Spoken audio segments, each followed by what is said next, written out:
Welcome to the Claire and Ray Show Daily World Brief. It is Tuesday, July 28th, 2026.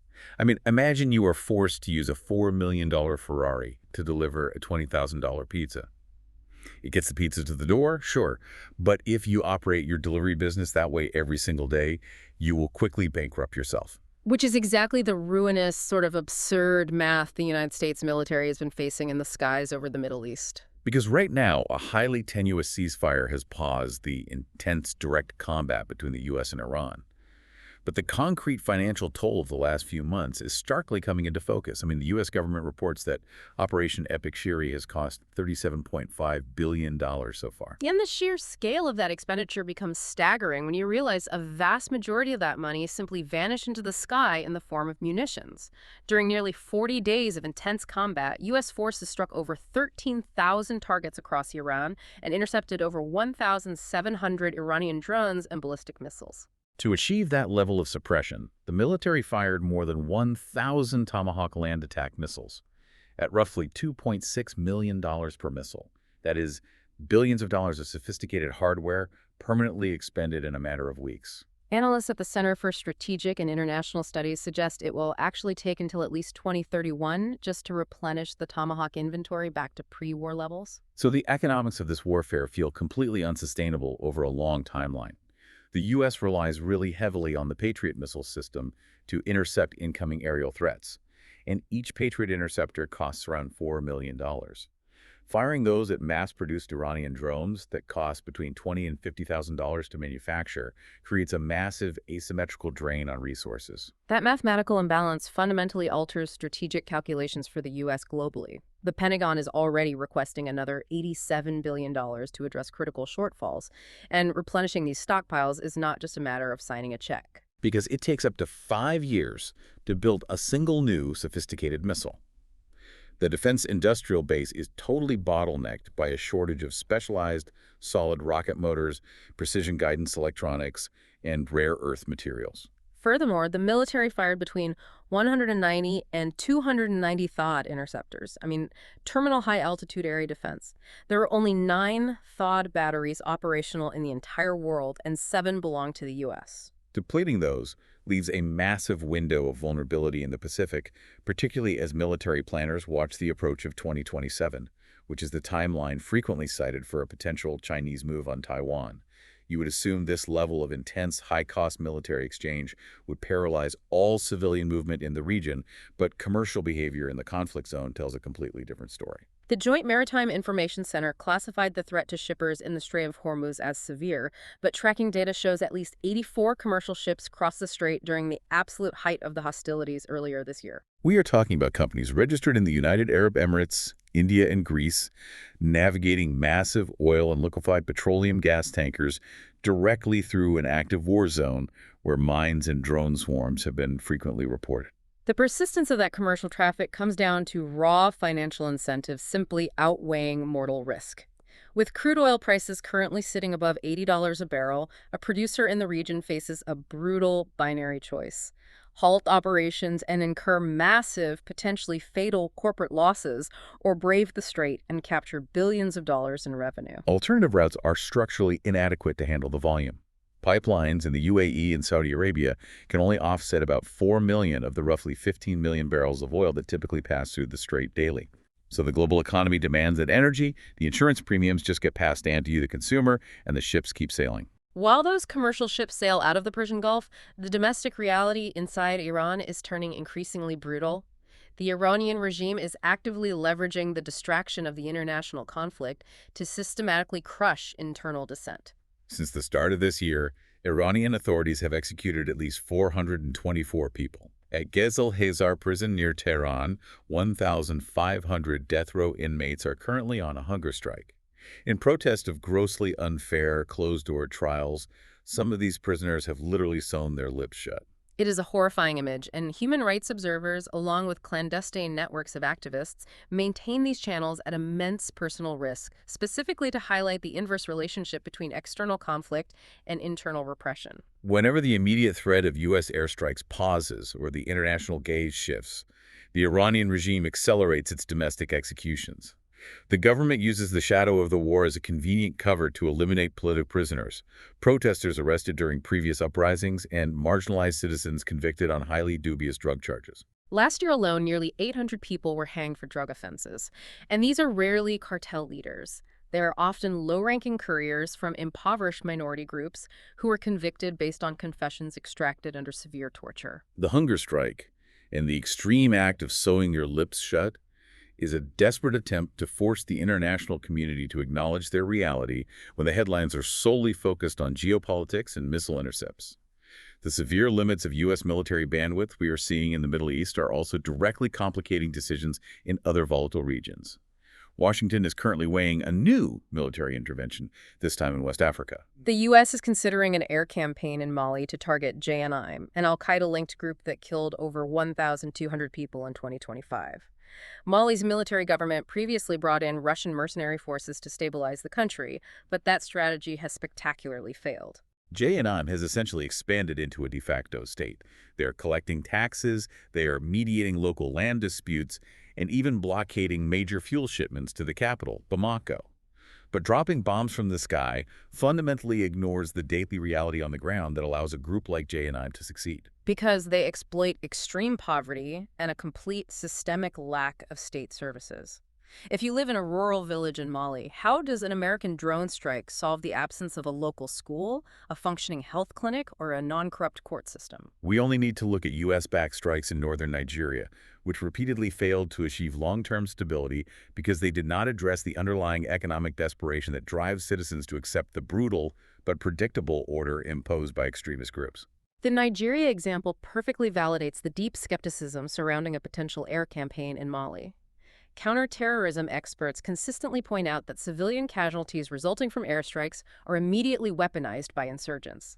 A misplaced bomb destroying a civilian compound becomes James' most effective recruitment tool, offering grieving relatives a target for their anger. Entering Mali militarily also places the U.S. in a complex geopolitical contest with Russia, whose forces are already embedded there. Airstrikes might temporarily disrupt JNIM's logistical operations, but without the establishment of basic, non-corrupt governance and civil infrastructure, the root causes driving the insurgency remain completely untouched. We are seeing states struggle to project physical control over territories in places like Mali, but governments are aggressively utilizing emerging technology to exert unprecedented control over their own citizens. In New Delhi, student activists are currently fighting the government in the High Court over police conduct during the recent Cockroach Janta Party protests. The police deployed surveillance vans equipped with AI-powered facial recognition and 360-degree cameras to monitor the crowds.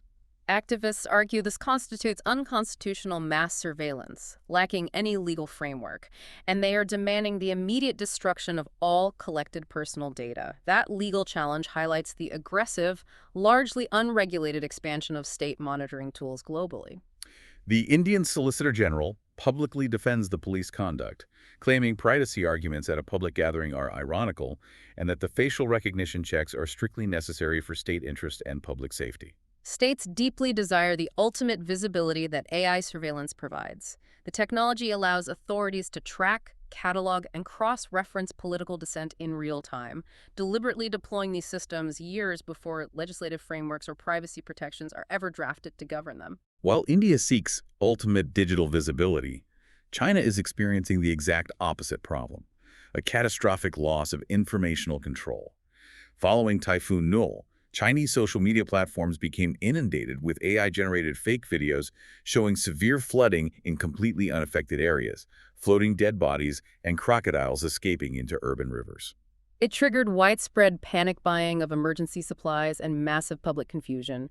China is pouring vast sums of money into over 6,000 domestic AI companies to become an undisputed global tech superpower, yet the ruling party is terrified of the social instability their own domestic industry is currently creating. It is essentially a Pandora's box for governments. They desperately want the algorithmic power, but they cannot control the rampant spread of its outputs. States are highly vulnerable to the democratization of AI generation tools. The Chinese government is responding with extreme harshness, threatening creators of fake disaster content with up to 7 years in prison. The core vulnerability is technological, you see, because detection algorithms severely lag behind generation capabilities. According to researchers at Beijing Normal University, official state early warning systems simply cannot compete with the viral speed of algorithmic fake news. Furthermore, the state's historical habit of downplaying real disasters, such as chronically underreporting deaths from previous dam breaches, has created a deep, systemic trust vacuum. Citizens naturally assume the official news is lying, which creates fertile ground for bad actors to exploit public anxiety with hyper-realistic synthetic media. For more daily briefings, brain candy explainers, and classic audiobooks, visit clarinhoratio.com. That intense desire for technological independence and control is spilling directly into the financial sector, where Europe is actively attempting to insulate itself from U.S. political volatility. The European Central Bank is advancing aggressive plans for a digital euro specifically designed to Trump-proof the EU economy. Slated for a 2027 pilot phase and a full 2029 launch, the digital currency aims to end European reliance on American payment systems like Visa, MasterCard, and PayPal. Protecting European commerce from sudden U.S. tariff shifts or geopolitical sanctions. Securing currency sovereignty has become a massive, non-negotiable geopolitical imperative for Brussels. Because if European digital transactions increasingly shift to foreign-controlled digital currencies or dollar-denominated tech platforms, the fundamental effectiveness of the European Central Bank's monetary policy evaporates. By establishing a sovereign central bank digital currency, Europe ensures it maintains direct control over its money supply, completely bypassing foreign-controlled financial rails. European policymakers are watching China, which already has over 230 million personal wallets actively using its digital yuan, and realizing they are falling dangerously behind in the future of global commerce. If you live in Europe, the immediate concern regarding a central bank digital currency centers entirely on civil liberties. A digital euro sounds incredibly invasive. Couldn't a centralized digital currency seamlessly become a surveillance tool akin to China's social credit system, where the state tracks every single coffee purchase or charitable donation to enforce behavioral scores? The European Central Bank is acutely aware of that public anxiety and is proposing strict structural safeguards to combat those exact fears. To prevent the creation of a surveillance state, they plan to include offline peer-to-peer capabilities. This would utilize local technologies like Bluetooth or near-field communication between devices, offering cash-like anonymity for small, everyday purchases without pinging a central government ledger. To prevent massive bank runs, where panicked citizens might pull all their money out of traditional commercial banks with a single swipe during a financial crisis, the ECB is proposing a strict holding cap of around 3,000 euros, which is roughly $3,420. Furthermore, this digital wallet pays zero interest. The most significant pushback is actually coming from retail banks, who worry they will shoulder the heavy cost of building the infrastructure while simultaneously losing the highly lucrative swipe fees they currently charge merchants. The motivation for international allies to decouple from U.S. policy shifts is not just theoretical, it is backed up by concrete economic data from Canada.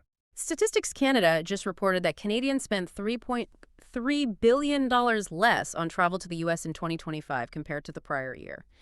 The agency attributes this steep decline directly to the return of America First policies and border friction. Instead of visiting their southern neighbor, Canadian consumers actively shifted their travel budgets entirely toward European and Asian destinations.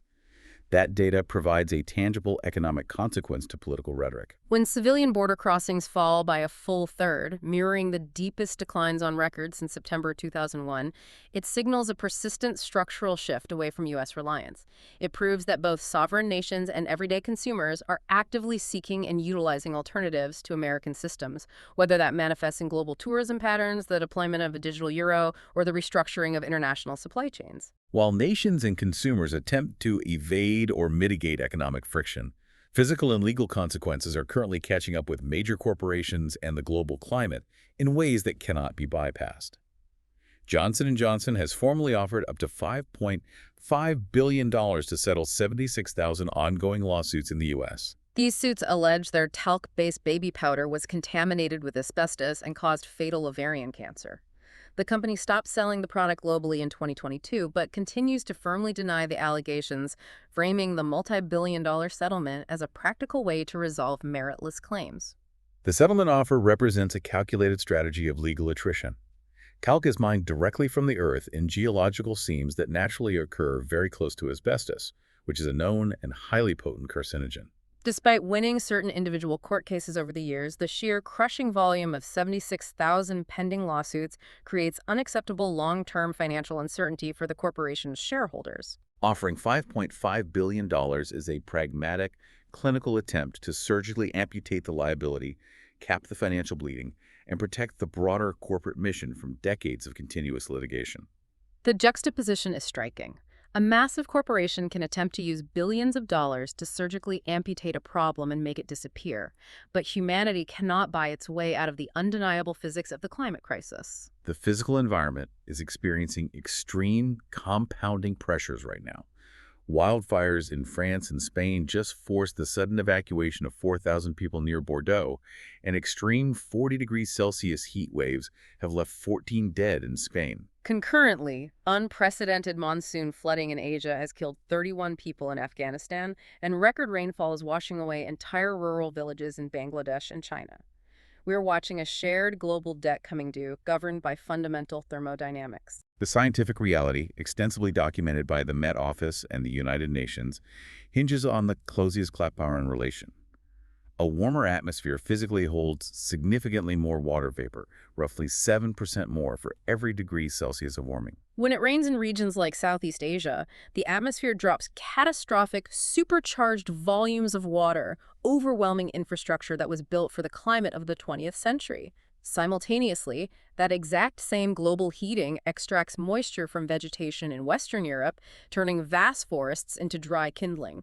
This natural drying effect is compounded by demographic shifts, such as the abandonment of rural farmland in places like Spain, which leaves unmanaged overgrowth that allows small fires to rapidly grow into blazing infernos.